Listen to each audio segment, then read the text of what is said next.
ജീവിതത്തിൽ നിങ്ങൾ പഠിക്കേണ്ട പ്രധാന പാഠം എല്ലാവരും നിങ്ങൾക്ക് നല്ലത് വരാൻ ആഗ്രഹിക്കുന്നില്ല എന്നതാണ്. നമുക്ക് മിണ്ടാൻ മടിയുള്ളവരുടെ മുന്നിൽ മാത്രമാണ് നമ്മൾ തിരക്കഭിനയിക്കുന്നതും നേരമില്ലെന്ന് ന്യായം പറയുന്നതും. നമ്മൾ മിണ്ടാൻ ഇഷ്ടപ്പെടുന്നവരുടെ മുന്നിൽ നമ്മൾ എത്ര തിരക്കിലായാലും അവർക്ക് വേണ്ടി എന്നും നേരം കണ്ടെത്തിയിരിക്കും. ഒന്നിനും തിരക്ക് കൂട്ടരുത്. സമയമാക്കുമ്പോൾ അത് സംഭവിക്കും. ക്ഷമയോടെ ഇരിക്കുക. ശരിയായ നിമിഷത്തിൽ എല്ലാം നിന്നിലേക്കെത്തും.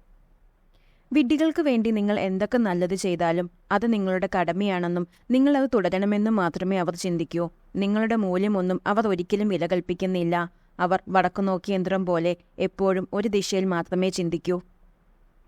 ഓടാത്ത വാച്ച് കയ്യിൽ കെട്ടിയതുപോലെയാണ് ചില ബന്ധങ്ങൾ. കൂടെയുണ്ടോ? ഉണ്ട്. എന്നാൽ കാര്യമുണ്ടോ? ഇല്ല.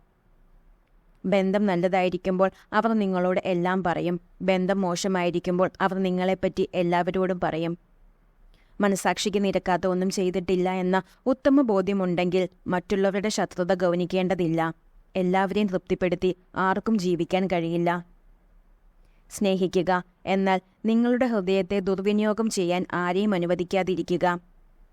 മുഖത്തു പുഞ്ചിരിയും ഉള്ളിൽ വിഷവുമായി നടക്കുന്ന സൗഹൃദങ്ങളും ബന്ധങ്ങളുമുണ്ട്. അങ്ങനെയുള്ളവരോട് നിങ്ങളുടെ വിഷമങ്ങൾ, ബലഹീനതകൾ, ചെറിയ തെറ്റുകൾ ഒരിക്കലും പങ്കുവെക്കരുത്. കാരണം നിങ്ങൾക്ക് നിങ്ങളെക്കുറിച്ച് അറിയുന്നതിൽ കൂടുതൽ മറ്റുള്ളവർ പറയുമ്പോഴാണ് ഇവരൊക്കെ ആരാണെന്ന് തിരിച്ചറിയാൻ കഴിയുന്നത്. മറ്റുള്ളവരുടെ തെറ്റുകൾ കാണാൻ ചിലർക്ക് നല്ല കാഴ്ചയാണ്. എന്നാൽ സ്വന്തം തെറ്റുകൾ കാണുമ്പോൾ അവർക്ക് വർണ്ണാന്തത ബാധിച്ചവരായിരിക്കും. വ്യാജനായ ഒരു മനുഷ്യന് എത്ര പേരോട് വേണമെങ്കിലും ഒരേപോലെ ഇടപെടാൻ കഴിയും. എന്നാൽ ഒരു യഥാർത്ഥ മനുഷ്യന് മറ്റുള്ളവരുടെ നിലവാരമനുസരിച്ച് മാത്രമേ ഇടപെടാൻ കഴിയൂ. വിജയികളുടെ കഥകൾ വായിക്കരുത് എന്ന് പറയുന്നത് എന്തുകൊണ്ട്?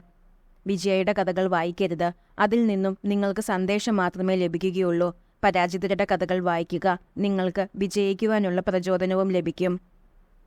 സ്നേഹവും സൗഹൃദവുമായി ചിലരൊക്കെ നമ്മളുടെ ജീവിതത്തിലേക്ക് കടന്നുവരും. അവരൊന്നും നമ്മുടെ ഭാവിയിൽ ഉണ്ടാകണമെന്നില്ല. എന്നാൽ അവരൊക്കെ ജീവിതത്തിലെ ഓരോ പാഠങ്ങൾ പഠിപ്പിച്ച് കടന്നു പോകുന്നവരാണ്.